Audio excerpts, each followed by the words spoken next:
Yaro the Yak and the Snowy Surprise.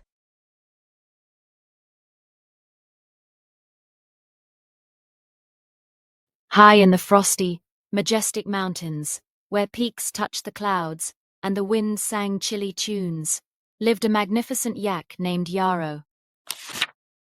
Yaro wasn't just any yak. He was known throughout the snowy valleys for his immense strength and his kind, gentle spirit.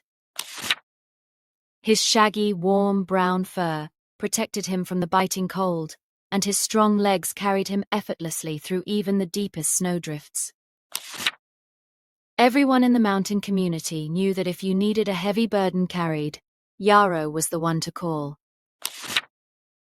He could haul huge bundles of firewood down from the upper slopes, transport baskets of berries, or even carry lost lambs back to their mothers.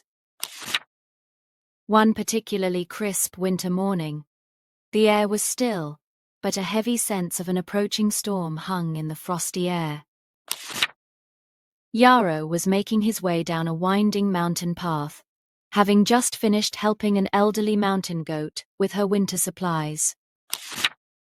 He was tired, his powerful muscles aching slightly from the day's hard work, and he was looking forward to a warm, cozy rest in his own shelter.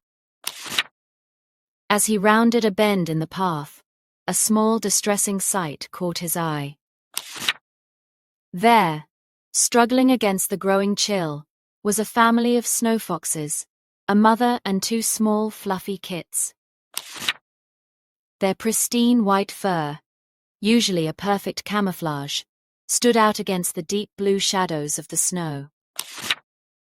They were desperately trying to drag a collection of food, some frozen berries, and a small, freshly caught fish, through the thick, powdery snow. The wind was beginning to pick up, and tiny snowflakes were starting to dance in the air, signaling the imminent arrival of a blizzard. The mother fox strained, pulling with all her might, but the load was too heavy for her alone, and her kits were too small to be of much help.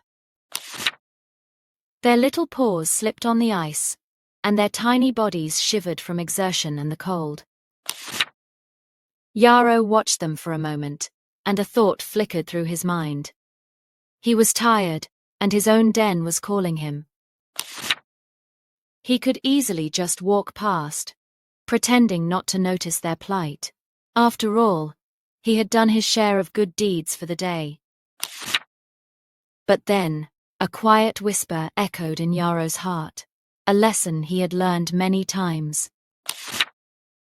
He remembered the words of Jesus about loving one another, not just with kind words, but with meaningful actions. Love wasn't just a feeling, it was something you did. A wave of warmth spread through Yaro's chest, chasing away his tiredness. He knew what he had to do. With a renewed sense of purpose, Yaro carefully approached the struggling fox family. The mother fox, startled, initially tensed, ready to protect her kits. But then she saw the gentle kindness in Yaro's large, dark eyes. "Hop on," Yaro said, his deep voice rumbling softly, a cheerful and reassuring sound that cut through the cold air. He carefully lowered his massive body, creating a platform on his broad, shaggy back for the foxes and their precious cargo. The mother fox, seeing his sincerity, quickly understood. With a grateful nod, she helped her kits and their food onto Yaro's back. The little fox kits, delighted and a little awe-struck, nestled into Yaro's warm fur, giggling softly. With his new passengers and their provisions safely loaded, Yaro trudged forward, his powerful legs making light work of the deep snow. He carefully navigated the winding path, shielding the foxes from the worsening wind with his large body, until they reached their cozy, warm den. The snow foxes tumbled off Yaro's back, chattering with relief and profound gratitude. They hugged his strong legs, their soft fur rubbing against his, their tiny tails wagging in appreciation.